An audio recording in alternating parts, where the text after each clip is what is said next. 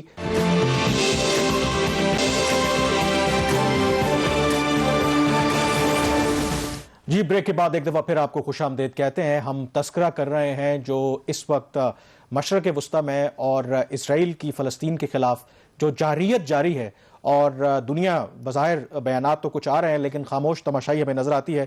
اس پر بات کرنے کے لیے ہمارے ساتھ اس وقت موجود ہیں اسکائپ پر سینیٹر مشاہد حسین سید, یہ چیئرمین ہیں پارلیمانی forum on Palestine Kashmir and Rohingya.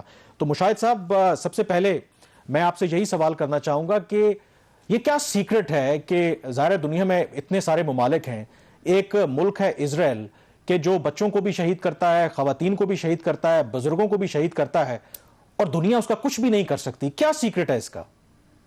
اس کا کوئی سیکرٹ نہیں جی. یہ کئی 100 سال سے ایک قانون چل رہا ہے, جنگل کا قانون, اور جنگل کے قانون کی بنیاد یہ ہے کہ جس کی لاٹھی اس کی بھینس, اور اگر اس کی مزاحمت نہ ہو تو جو بلی ہے, چاہے وہ اسرائیل ہو یا امریکہ ہو یا اور کوئی ہندوستان ہو کشمیر میں, وہ اور مظالم ڈھائے گا.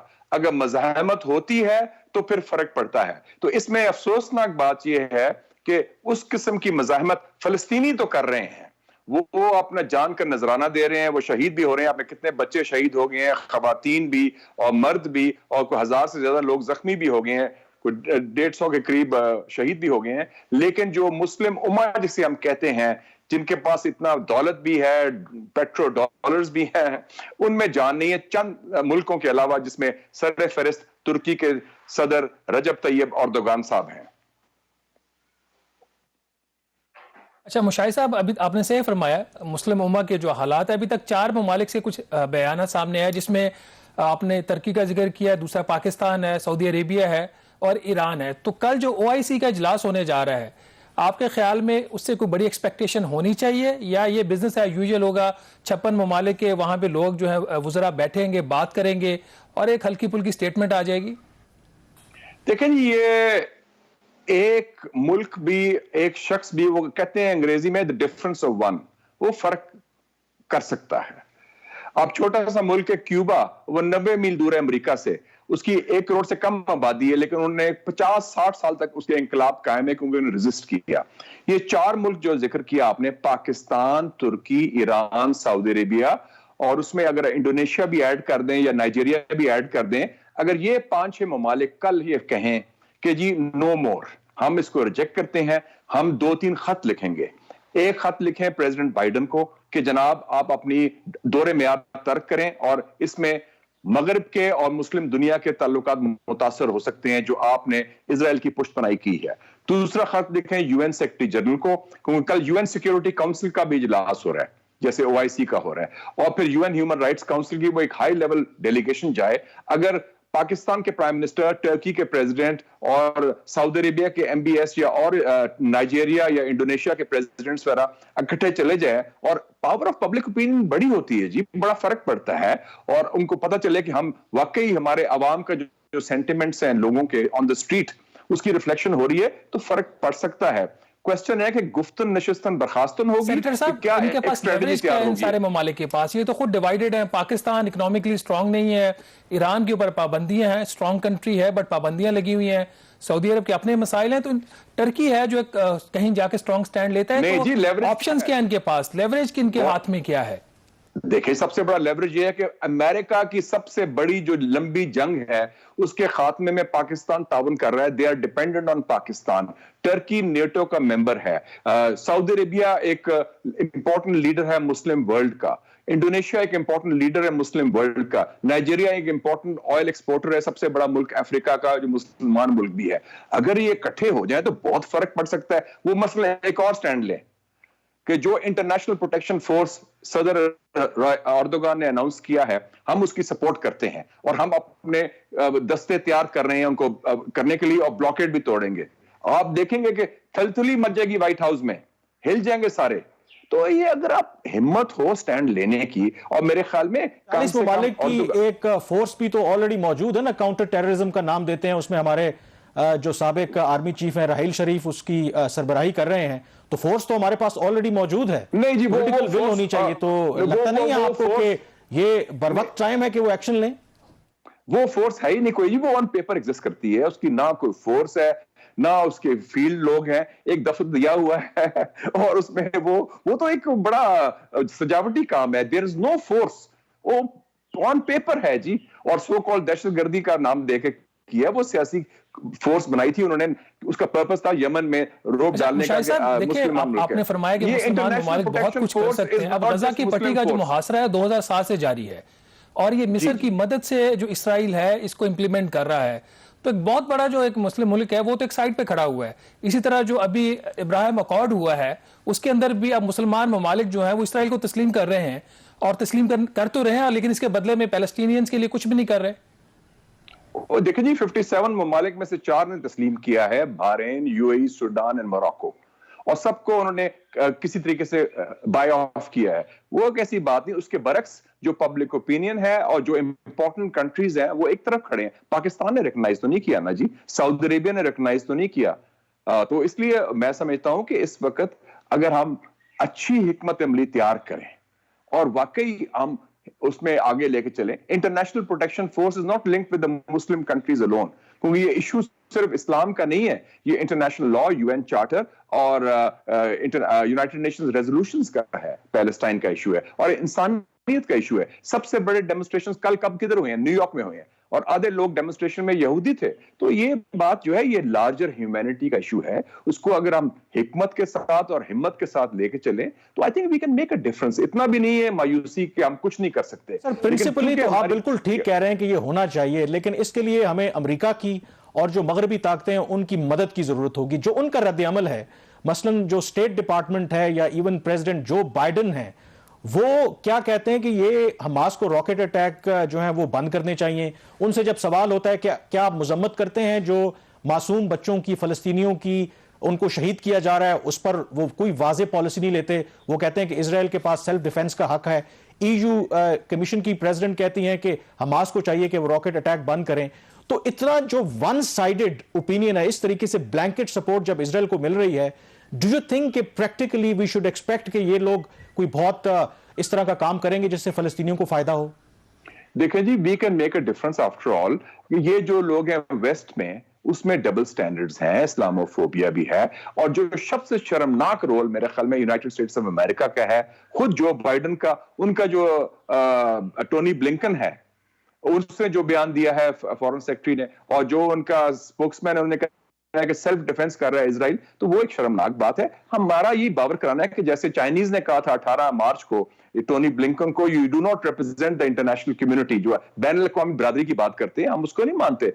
میجورٹی تھرڈ ورلڈ کی ہے اور ہم اس پر سٹینڈ لیں گے. آپ چائنا سے بات کریں, رشیا سے بات کریں, UN میں لے کے جائیں ایشوز, اور at least it will make a difference. آپ اپنی آواز تو اجاگر کریں نا, اپنا موقف تو دینا.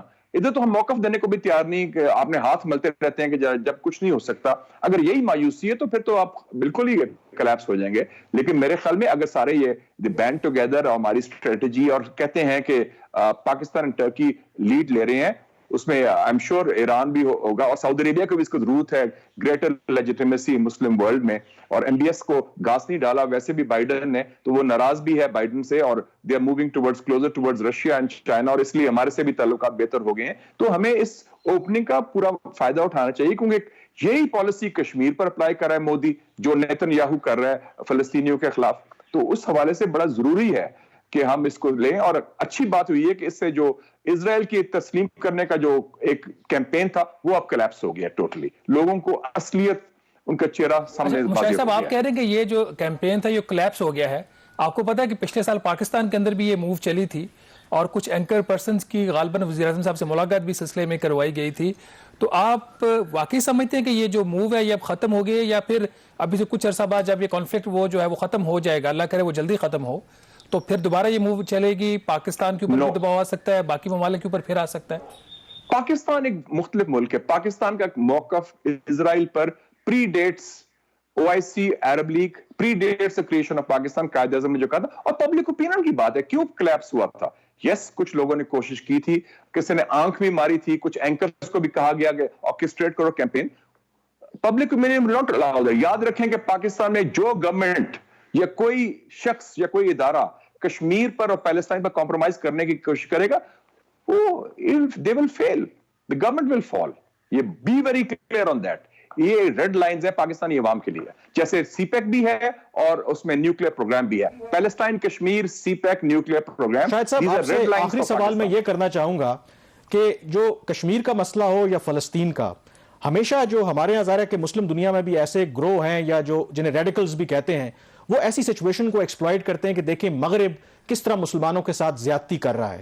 اب یہ جو کچھ فلسطین میں ہو رہا ہے, جو امیجز ہمارے سامنے آ رہے ہیں, اگر اس کا حل نہ نکالا گیا, ڈو یو تھنک کہ مسلم دنیا میں اس سے جو ریڈیکلائزیشن ہے وہ بڑھے گی؟ میرے خیال میں آپ یہ دیکھ لیں کہ اسامہ بن لادن سے پوچھا گیا کہ 9/11 کی کیا وجہ تھی, اس نے کہا 9/11 کی بنیادی وجہ تھی فلسطین, اسرائیل کا قبضہ فلسطین پر, امریکی حمایت اسرائیل پر, فلسطین پر. اس نے فلسطین کو مین کاز بتایا 9/11 کا, جو اتنا بڑا واقعہ تھا. تو ریڈیکلائزیشن سے زیادہ میں سمجھتا ہوں جو مسلم دنیا میں ایک غصہ ہے مغرب کے حوالے سے, امریکہ کے حوالے سے, وہ بڑھے گا, اور واقعی اس میں پھر گنجائش نہیں رہے گی فار دا سینٹر اسپیس. اور یہ خود یہ جو سینز دیکھے ہم نے, سب سے زیادہ انتہا پسند حکومت تو اسرائیل کی ہے اور ہندوستان کی ہے. تو ریڈیکلائزیشن کی بات کرتے ہیں, مسلمان تو بہت پیچھے ہیں ان کے. They are the biggest extremist and fascist, چاہے مودی ہو یا نیتن یاہو ہو, اور اس کے بیچے کون ہے؟ امریکہ. بالکل مشاہد صاحب آپ صحیح کہہ رہے ہیں، اور وہ جو ریڈیکلائزیشن کی بات کریں یہ اسٹیٹ لیول پہ ہو رہی ہے. اگر دنیا میں ہے تو شاید جنہیں نان اسٹیٹ ایکٹرز کہتے ہیں یا انڈیویجول لیول پہ ہوتی ہے، تو یقیناً جو اسٹیٹ ٹیررزم ہے وہ کہیں گنا بڑا آپ سمجھ لیں کہ وہ کرائم ہے، کیونکہ اسٹیٹ کے پاس یہ ذمہ داری ہوتی ہے کہ انہوں نے رسپانسبلی ایکٹ کرنا ہے. بہرحال بہت شکریہ مشاہد صاحب آپ کا. یہاں پر بریک لیں گے اور بریک کے بعد ایک اور اہم موضوع پر بات کریں گے. Stay with us. بریک کے بعد ایک دفعہ پھر آپ کو خوش آمدید کہتے ہیں. پاکستان ایک زرعی ملک ہے، یقیناً یہ ہم بچپن سے سنتے آ رہے ہیں، پڑھتے آ رہے ہیں، کیونکہ اگر آپ ہماری اوور آل اکانومی میں بھی زراعت کا کنٹریبیوشن دیکھیں تو وہ بہت زیادہ ہے. اسی طرح سے جو اگر جاب کریشن کی بھی بات ہو تو یہ جو زراعت کے شعبے سے بہت سے لوگوں کا روزگار منسلک ہے. لیکن گزشتہ چند سالوں میں اگر ہم دیکھیں تو زراعت کے شعبے میں ترقی کی ہونے کے بجائے شاید ہم پیچھے کی طرف جا رہے ہیں. یہی وجہ ہے کہ ہم کبھی گندم جو ہے امپورٹ کرنی پڑتی ہے، کبھی چینی ہمیں درآمد کرنی پڑتی ہے، اور اب ہم کپاس بھی درآمد کر رہے ہیں. تو شہباز، یہ کہا جاتا ہے کہ 2011 سے لے کے اور 2021 تک اسے کہا جاتا ہے کہ یہ ایک لاسٹ ڈیکیڈ ہے جب ہم زرعی شعبے کی بات کریں. تو کیا اس کی ریزن ہے، کیوں کہا جاتا ہے یہ؟ کامران، یہ بالکل ٹھیک کہا جاتا ہے اگر لاسٹ ڈیکیڈ اس کو کہا جاتا ہے. 2009-10 میں آپ کو یاد ہے کچھ سال پاکستان میں سیلاب آئے تھے، اور تقریباً ایگریکلچر سیکٹر میں جو گروتھ تھی وہ صرف 0.4% تھی. جب حالات نارمل ہوئے تو اگلے سال 2010-11 میں یہ گروتھ 2% ہوگی. 2019-20 کا جو سال ختم ہوئے تو گروتھ کتنی تھی؟ 2.7%. Over a period of time اگر آپ دیکھتے ہیں جو ایگریکلچر سیکٹر کی کنٹریبیوشن تھی نا آپ کی اکانومی کے اندر، وہ کبھی 25% ہوتی تھی. بہت پرانی بات نہیں، ہم اسی ڈیکیڈ کی بات کر رہے ہیں. وہ گریجولی کم ہوتے ہوتے اب 18.5% پہ آ گئی ہے. اس کا مطلب ہے کہ جو زراعت کے شعبے کا جو حجم ہے وہ سکڑ رہا ہے. وہ اس لیے سکڑ رہا ہے کہ ایک تو اس میں جو نیٹ ویلتھ ہے وہ انکریز وہاں پہ نہیں ہو رہی، اور اس کے ساتھ ہی آپ اگر نوٹ کریں اس کی جو سب سے بڑی جو کنٹریبیوشن ہے جیسے آپ نے بولا وہ امپلائمنٹ کے اندر ہے. 39% جتنی بھی امپلائمنٹ ہے پاکستان کے اندر وہ ایگریکلچر سیکٹر کی ہے. اور جو سب سے امپورٹنٹ چیز سیکٹر کی ہے نا، ہر حکومت اگر چاہے، اب جیسے یہ پی ٹی آئی کی بھی حکومت چاہ رہی ہے کہ جو ترقی کا پہیہ وہ تیزی سے چلنا شروع ہو جائے، تو سب سے امیجیٹ آپ کو ریٹرن آتا ہے وہ آپ کو زراعت کے شعبے سے آتا ہے. اگر آپ آج انویسٹ کرتے ہو ایگریکلچر سیکٹر میں تو 6 ماہ سے 1 سال کے اندر آپ کی جو ترقی کا پہیہ وہ زیادہ تیزی سے جو نئے وزیر خزانہ ہیں ان کی جو ترجیحات ہیں اس میں سے ایک شامل ہے، پرائیورٹی جو ہے وہ ایگریکلچر کے شعبے کو اوپر لانا ہے. شاید اسی وجہ سے ان کو پتا ہے کہ اس سے ریپڈ ریزلٹس مل سکتے ہیں. اگر مجھے ساگدار صاحب کا بھی وہ 324 ارب روپے کا ایگریکلچر پیکج یاد ہے جس کو ہم دیکھتے رہ کہ وہ کدھر ہے. پھر جہانگیر ترین آئے، انہوں نے ایک ایگریکلچر پیکج دیا، وہ ہمیں آج تک نظر نہیں آیا. جہانگیر ترین بھی اب نظر نہیں آتے. اب اس وقت صورتحال یہ ہے کامران کہ پاکستان گندم، چینی اور کاٹن جو ہے وہ درآمد کرنا شروع ہو گیا. دالیں ہم پہلے ہی درآمد باہر سے کر رہے ہیں. صورتحال اس وقت یہ ہے کہ تقریباً پاکستان کی جو ویٹ کی کنزمپشن ہے سالانہ، وہ اس کا جو ایسٹیمیٹس ہیں وہ 29.3 ملین کے ہیں، اور اس کے اندر آپ کے جو ایک بیج کی ضرورت ہوتی ہے وہ بھی شامل ہے.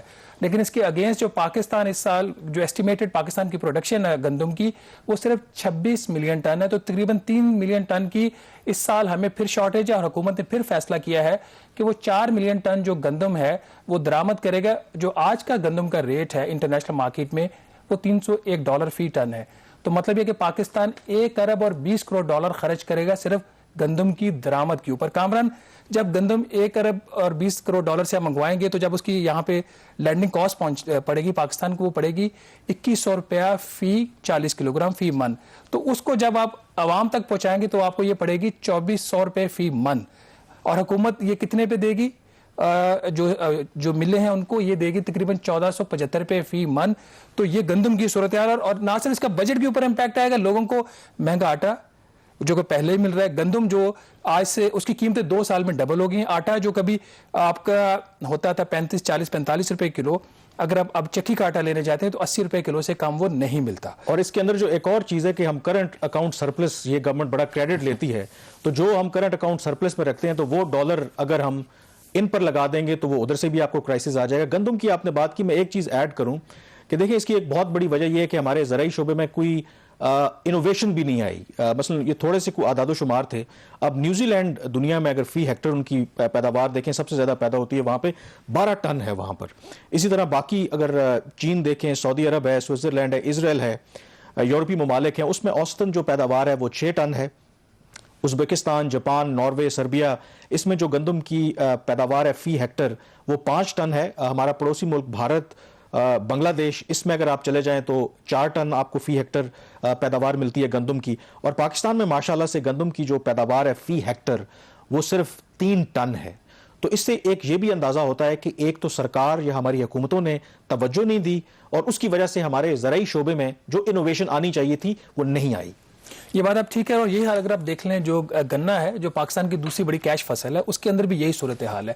اب یہ دوسرا سال ہوگا کامران جب حکومت چینی پھر درآمد کرنے جا رہی ہے. کہا یہ جا رہا ہے کہ جو فیڈرل کمیٹی آن ایگریکلچر اس کے جو ایسٹیمیٹس آئے ہیں کہ اس سال جو گنے کی پیداوار ہے وہ 81 ملین میٹرک ٹن ہوئی ہے اور ان کا جو اندازہ ہے کہ جو چینی بنے گی 55 لاکھ میٹرک ٹن بنے گی. اس کے باوجود جنوری میں حکومت نے یہ فیصلہ کیا کہ 8 لاکھ میٹرک ٹن جو مزید ہم چینی درآمد کرنے جا رہے ہیں.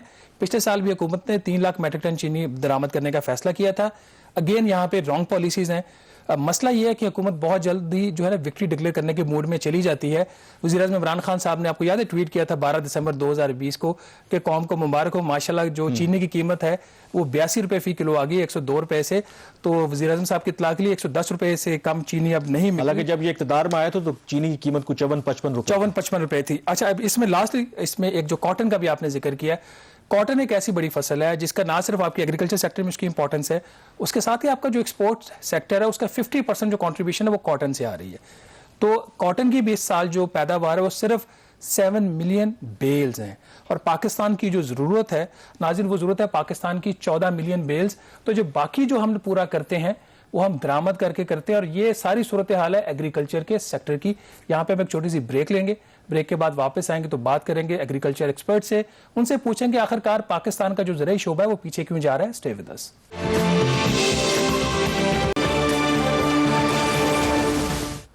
جی بریک کے بعد ایک دفعہ پھر آپ کو خوش آمدید کہتے ہیں. ہم ذکر کر رہے ہیں کہ پاکستان میں زرعی جو شعبہ ہے وہ کیوں زبحالی کا شکار ہے اور اس کی کیا وجوہات ہیں. اس پر بات کرنے کے لیے ہمارے ساتھ سید محمود بخاری صاحب موجود ہیں. یہ چیئرمین ہیں آل پاکستان کسان فاؤنڈیشن کے. تو بخاری صاحب بہت شکریہ پروگرام میں تشریف لانے کے لیے. کیا وجہ ہے کہ ہمارا جو زرعی شعبہ ہے آگے جانے کے بجائے پیچھے جا رہا ہے؟ اگر ہم دیکھیں کبھی ہم گندم امپورٹ کرتے ہیں, کبھی کپاس, کبھی چینی ہمیں امپورٹ کرنی پڑتی ہے. تو آپ کی نظر میں کیا اس کی بڑی وجوہات ہیں؟ شہباز رانا صاحب اور کامران یوسف صاحب آپ کا پہلے شکریہ, آپ کے چینل کا شکریہ. گزارش یہ ہے کہ یہ کوئی ایک دہائی کا قصہ نہیں ہے, یہ کئی دہائیوں کا قصہ ہے. اور زراعت ایک ایسا شعبہ ہے جو حکومتوں کی ترجیح نہیں رہا. بنیادی طور پہ وہ کہتے ہیں وقت کرتا ہے پرورش برسوں حادثہ ایک دن میں رونما نہیں ہوتا. اب جب جو ہے وہ فصلوں کی پیداوار ٹھیک نہیں آتی اور ہمیں باہر سے منگوانا پڑتا ہے تو پھر ہمیں احساس ہوتا ہے. اور یہ میڈیا کی بھی ذمہ داری ہے کہ وہ اس چیز کو اب ایک ایشو کے طور پہ اٹھائے تاکہ حکومتوں کو اس بات کا احساس ہو. گزارش یہ ہے کہ نہ ہمارے پاس رانا صاحب بیج اچھا ہے جو بنیاد ہے. آپ حیران ہوں گے کہ جو سیڈ کا پاکستان کے اندر حال ہے, جس کی وجہ سے جو بنیادی چیز ہے جس سے آغاز ہوتا ہے فصلوں کا, اور جب بیج کسان بوتا ہے اور پھر اس کی جرمینیشن نہیں ہوتی, وہاں پہ ہمیں جو ہے وہ مشکلات کا سامنا کرنا پڑتا ہے. اور کوئی قانون ایسا نہیں ہے جو ان سیڈ کمپنیوں کو, سیڈ دینے والوں کو جو لکھ کے دیتے ہیں کہ اس کا اگاؤ 80% ہوگا, وہ نہیں ہوتا تو کوئی ان سے پوچھنے والا نہیں ہے. اور ظلم یہ ہے کہ اس کے بعد آگے آ جائیں آپ پیسٹی سائیڈ. میں ایک ایک کر کے آپ کو گنواتا آتا ہوں کہ اس کی کوئی ایک شعبہ ذمہ دار نہیں ہے. پیسٹی سائیڈ کا شعبہ ہے تو وہاں بھی مافیاز بیٹھے ہیں. اور وہاں آپ نے دیکھا کہ پچھلے سال جو کپاس کی ریکارڈ پیداوار کم ہوئی اور جس کی بنیاد پہ زر مبادلہ بھی کم ہوا پاکستان کو اور مشکلات بھی اٹھانی پڑی اور باہر سے منگانی پڑی, وہاں پہ وائٹ فلائی نے تباہی مچا دی. آپ حیران ہوں گے کہ یہاں پاکستان کے جو موسمیاتی تبدیلیاں ہیں اس کے مطابق ریسرچ نہ ہونے کے برابر ہے. آپ حیران ہوں گے کہ ہمارا نیبر کنٹری انڈیا ہے, وہاں پہ ہر وقت ریسرچ ہوتی ہے. اور جتنے باقی ترقی یافتہ ممالک ہیں جہاں گرین ریولیوشن آیا جس کی وجہ سے انہوں نے ترقی کی, ہماری حکومتوں کو یہ چیز سمجھ نہیں آ رہی. کوئی راکٹ سائنس نہیں ہے. پچھلی دفعہ وائٹ فلائی نے تباہی کی. بخاری صاحب دیکھیں یہ جو بات آپ کر رہے ہیں کھاد کی, اس میں آپ دیکھیں سپرے ہے, آپ کی دوسری پیسٹی سائیڈز ہیں اس کے اندر, یہ ذمہ داری کس کی؟ جنرلی تو ہم کہہ دیتے ہیں جی کہ ٹھیک ہے حکومت ناکام ہو گئی ہے، بیج صحیح نہیں مل رہا، کھاد صحیح نہیں مل رہی، سپرے صحیح نہیں مل رہے. کون سا ادارہ ہے جو اس کا ذمہ دار ہے جس کو آپ کہہ سکتے ہیں کہ ان کی وجہ سے آج جو کسان ہے اس کو اپنا صحیح معاوضہ نہیں مل رہا، فصل ہے وہ کم پیدا ہو رہی ہے؟ آپ کسی ایک کو اس کا رسپانسبل ٹھہرائیں گے؟ جنرلی تو ہم سب کہتے ہیں حکومت ذمہ دار ہے. نہیں رانا صاحب، بنیادی طور پر گزارش یہ ہے کہ جو ادارے ہیں وہ حکومت کے تابع ہیں. آپ یہ دیکھیں کہ فیڈرل سیڈ کا جو ادارہ ہے وہ اس چیز کا ذمہ دار ہے. آپ حیران ہوں گے کہ کوئی پوچھنے والا نہیں، قانون موجود ہے مگر امپلیمنٹیشن نہیں ہے. کسان جگہ جگہ پہ لٹتا ہے. آپ نے فرمایا کہ کون ذمہ دار ہے؟ زراعت کا ڈپارٹمنٹ جو ہے وہ اس میں وہاں پہ لوگوں کی کمی ہے، فیلڈ اسسٹنٹ کی کمی ہے جنہوں نے آ کے کسان کو بتانا ہوتا ہے، ان کی کمی ہے. وہاں پہ فنڈز کی کمی ہے. ریسرچ کا آپ یہ دیکھیں 6 ماہ سے، ابھی کچھ دن پہلے احتجاج کر رہے تھے ریسرچ کے سینٹر کے جو لوگ ہیں ملتان میں کہ ان کو وہ بیج نہیں مل رہا. سیڈ کارپوریشن ہے. مجھے بتائیں کہ یہ آپ کا اور میرا کام تو نہیں ہے، ہم نے تو نہیں کرنا. یہ seed corporation, Punjab seed corporation ایک وقت تھا کہ وہ پورے پنجاب کو بیج فراہم کرتی تھی. آج آپ حیران ہوں گے کہ 5% سے 10% جو ہے وہ سیڈ کارپوریشن فراہم کرتی ہے، اور باقی ہم رحم و کرم پہ ہوتے ہیں جو پرائیویٹ سیڈ کمپنی ہے. آپ حیران ہوں گے رانا صاحب، کامران یوسف صاحب، کہ یقین کریں ہمارا دکھ کوئی سنتا نہیں ہے. آپ دیکھیں کہ جو سیڈ کمپنی ہیں، میں حیران کر دینے والے انکشاف آپ کو بتا دوں کہ گندم 1400 ہم سے لے کے ہمیں وہ بیج جو ہے، جب ہم بیج خریدنے جاتے ہیں تو وہ 4000 اور 4500 کا ہمیں دیا جاتا ہے. کیا اتنے کبھی حکومت کو یہ احساس ہوا کہ وہ دیکھے کہ بھی کتنے اخراجات جو ہوتے ہیں؟ بخاری صاحب، آپ حکومت کو احساس دلوانے کی بات کر رہے ہیں. آپ کو پتا ہے کہ جب سے یہ گورنمنٹ آئی تو مہنگائی میں بہت زیادہ اضافہ ہوا، اور اس کی ایک بہت بڑی وجہ یہ تھی کہ جو ضروری اشیاء ہیں ان کی قیمتوں میں اضافہ ہوا، خاص کر کے چینی اور گندم کی قیمتوں میں. حکومت اب یہ کہتی ہے کہ ٹھیک ہے عام آدمی کو تو نقصان ہوا، لیکن اس افراط زر کی وجہ سے جو ہماری دیہی اکانومی ہے، جو ہمارا فارمر ہے، اس کو فائدہ ہوا، اس کو بہتر پیسے ملے. کیا حکومت کا یہ نقطہ نظر بالکل ٹھیک ہے؟ نہیں، بالکل ٹھیک نہیں ہے رانا صاحب. میں ابھی آپ کے پروگرام سے پہلے میں پورے فیکٹس اینڈ فگر دیکھ رہا تھا. آپ یہ دیکھیں کہ ایک کاٹن، اب ہم چاہتے ہیں کہ ہمارے ملک میں کاٹن ہو، ٹھیک. ابھی 40 لاکھ ایکڑ کا انہوں نے ہدف مقرر کیا پنجاب کے اندر، ٹھیک. 12 لاکھ ایکڑ کا کم و بیش کوئی سندھ کے اندر، 2 لاکھ ایکڑ کا بلوچستان اور خیبر پختونخوا میں. اب سوال یہ پیدا ہوتا ہے کہ آپ نے اتنی مہنگائی کر دی کہ میں دیکھ رہا تھا کہ 1 لاکھ کے لگ بھگ، میں آپ کو ایک ایک چیز گنوا سکتا ہوں مگر آپ کے پاس وقت نہیں ہوگا کہ ڈی اے پی کتنی پڑتی ہے، یوریا کتنی پڑتی ہے، کلٹیویشن پہ کتنا خرچہ ہوتا ہے، زرعی ادویات پہ کتنا خرچہ ہوتا ہے. اور وہ زرعی ادویات، وہ زہر بھی اب کام نہیں کرتا. وہ کیڑے جو ہیں وہ اتنے دلیر ہو گئے ہیں کہ وہ اس زہر کو قبول کر لیتے ہیں اور وہ بلکہ صحت مند بن جاتے ہیں، جس کی وجہ سے جو ہے وہ فصلوں میں کمی واقع ہوتی ہے. کہاں ہمیں سندھ کی گورنمنٹ نے 2000 روپے کسان کو دے دیا. مجھے بتائیں 6 ماہ کی فصل ہے رانا صاحب، ان کو خدا کا خوف نہیں ہے.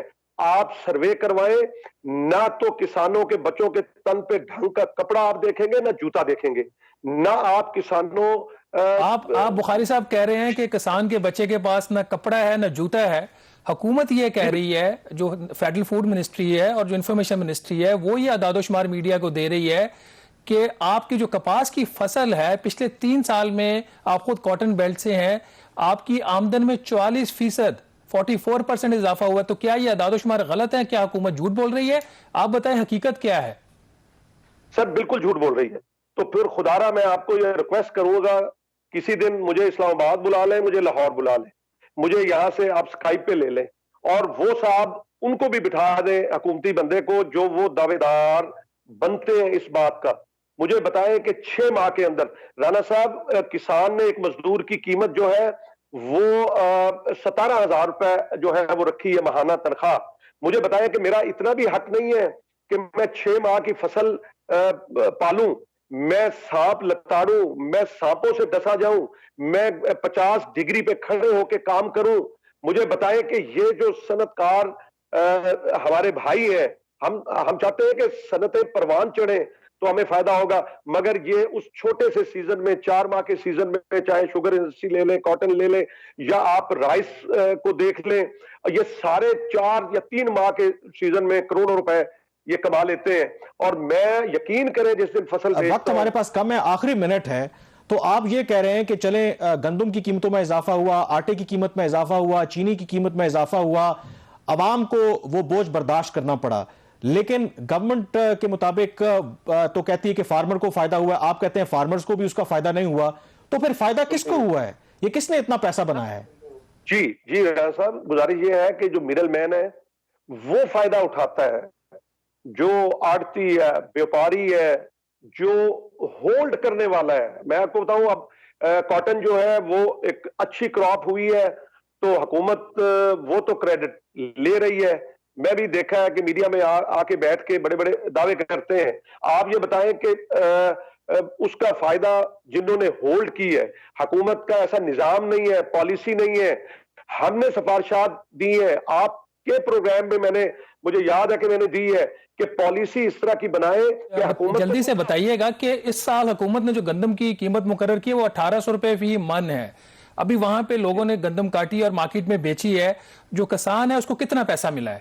کیا وہ 1800 روپے لے رہا ہے؟ اس سے زیادہ نہیں وہ لے رہا ہے؟ 2100 روپے فی من بک رہی ہے اس وقت. جی بالکل نہیں ہے, بالکل نہیں ہے. وہ 1800 روپے دے رہا ہے, سندھ میں 2000 روپے دے رہے ہیں. اب ہوگا کیا؟ اب یہ ہولڈ کریں گے جو مافیاز ہیں. آپ دیکھیے گا کچھ دن بعد آپ کا میڈیا یہ بات بتا رہا ہوگا کہ یہ باہر بھیجی جائے گی گندم اور اس سے فائدہ اٹھایا جائے گا. میں ایک بات اور آپ کو بتا دوں, جہاں انہوں نے یہ کہتے ہیں کہ جی ہم نے 400 روپے ریٹ بڑھا دیا, آپ نے ایک ڈی اے پی کے اوپر 2000 روپے بڑھا دیے. رانا صاحب, ایک سال کے اندر آپ دیکھیں کہ 3200 سے آج میں 5600 میں ڈی اے پی لے رہا ہوں. وہ جو 4000 میں پوٹاس ملتی تھی آج میں 5200 روپے میں لے رہا ہوں. مجھے بتائیں کہ مجھے کہاں سکھ کا سانس لینے دیا؟ آپ نے 200% جو ہے وہ پیسٹی سائیڈ آپ نے بڑھا دی. آپ ایک اور بات بتا دوں کہ واپڈا, آپ وہ جو بل ٹیوبل کا ایگری بل آتا ہے, آپ حیران ہو گے کہ اس کے اوپر اگر میں 10 کلو واٹ کی موٹر لگاتا ہوں تو اس میں 200 روپے پر کلو واٹ ٹیکس لگا دیا, چاہے میں چلاؤں نہ چلاؤں. میرا 2000 روپے, اگر میں 15 واٹ کی لگاتا ہوں تو میرا 3000 روپے مجھے جو ہے بل دے. کہاں حکومت ہمیں جو ہے وہ سہولت دے رہی ہے؟ قاری صاحب, یقیناً یہی وہ وجوہات ہیں, اور آپ نے خود کہا تھا کہ یہ ایک دہائی نہیں بلکہ کئی دہائیوں کا پرابلم ہے کہ جس کی وجہ سے ہمارا زرعی شعبہ آگے جانے کے بجائے پیچھے جا رہا ہے. لیٹ سی کہ اب یہ حکومت کیا کرتی ہے, کیونکہ آپ کی جو شکایات ہیں اس کی لسٹ تو بہت لمبی ہے, تو کیا وہ گورنمنٹ ان کا ازالہ کر پائے گی, یہ تو وقت ہی بتائے گا. بہرحال پروگرام دا ریویو سے اتنا ہی. مجھے کامران یوسف اور شہباز رانا کو اب اجازت دیجیے. اللہ حافظ.